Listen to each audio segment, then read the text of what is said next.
How has the normalization of pornography and explicit sexual content affected today's society?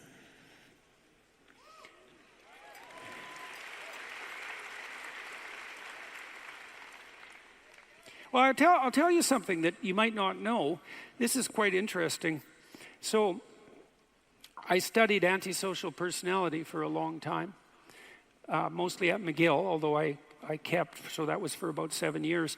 And then I kept my hand in the literature for decades after that. And I studied male antisocial behavior and female antisocial behavior. The patterns they overlap, but they have their distinctions.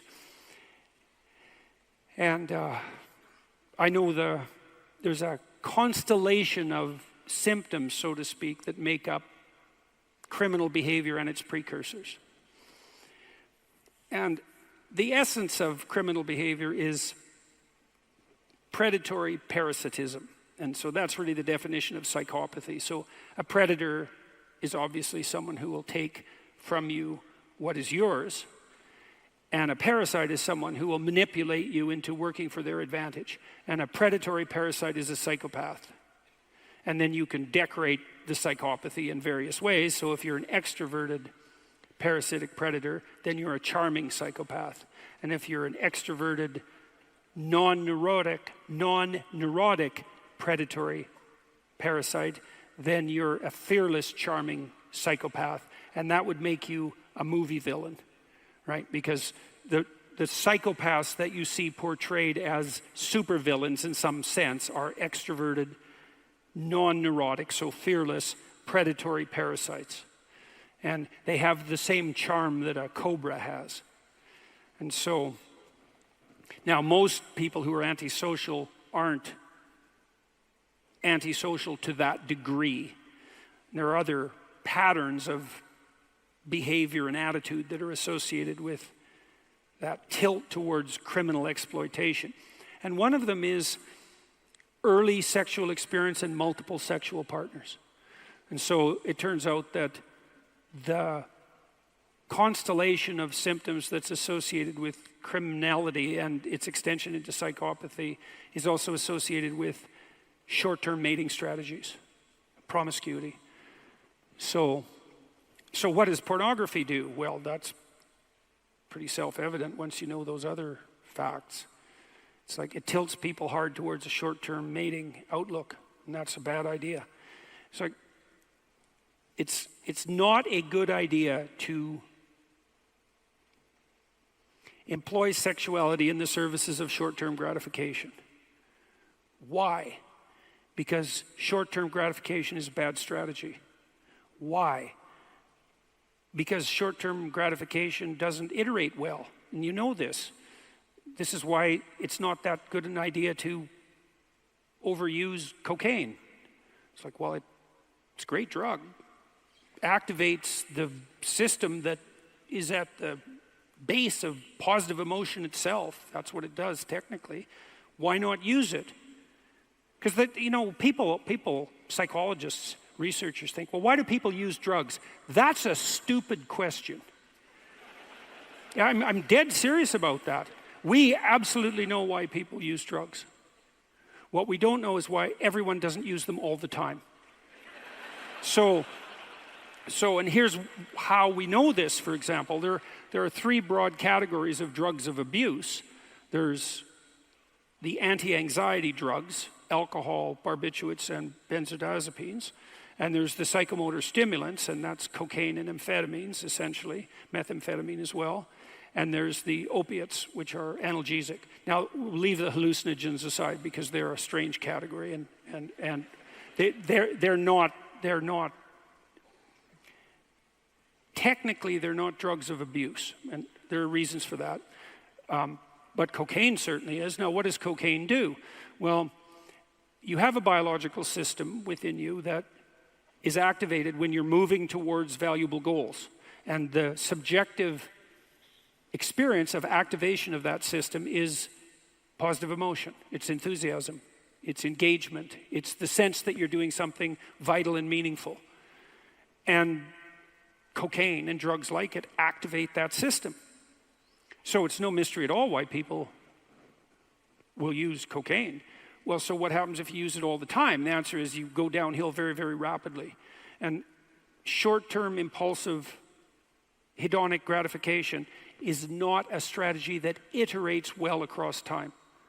And short-term sexual gratification strategies have exactly the same problem. Now, imagine, this is happening more and more commonly, by the way. So, as women free themselves from the shackles of monogamous relationships and are more likely to engage in short-term mating strategies, you might think that's a very good thing for men. But turns out it's not such a good thing for men because women are quite picky. And so women rate 80% of men online as below average in attractiveness. And whereas men rate 50% of women as below average in attractiveness, which by the way is true, right, statistically. But it's 80% of men. And so what that means is that the attention of women in an open mating market is focused on a very small percentage of men. And what's happening in colleges and universities where women dominate in terms of proportion of population is that all the women are chasing a very small number of men. So most of the men have no partners at all, and some of the men have more partners than they know what to do with. And so those men pursue short-term mating strategies, which is not so good for the women because they just as soon have an actual relationship. But then you might ask, well, what does it do to the men? And that's easy, is that it trains them to adopt antisocial short-term mating strategies. And that's really bad practice.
Because if you practice exploiting people for your momentary gratification, then you'll become an expert at that.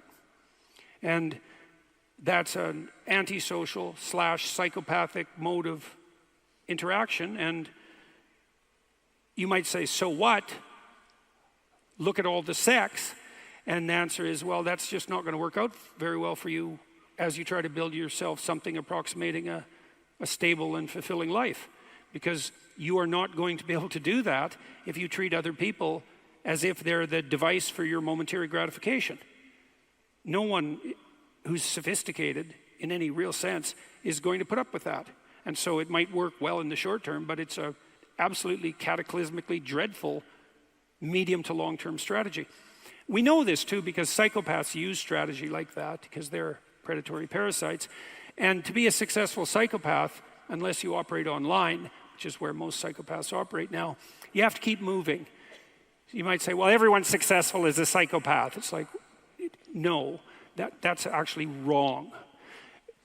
Psychopaths are rarely successful. They're somewhat more successful than people who don't do anything.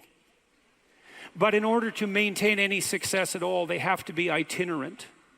Because if you're a predatory parasite and you manipulate other people, they figure it out and then they remember who you are, and people are very good at remembering those things, and then your reputation is damaged as a consequence of the truth, and then in order to continue operating successfully as a psychopath, you have to go somewhere else. So, back to pornography. Well, first of all, it's a surfeit of hedonistic pleasure. It's whim-based. It doesn't...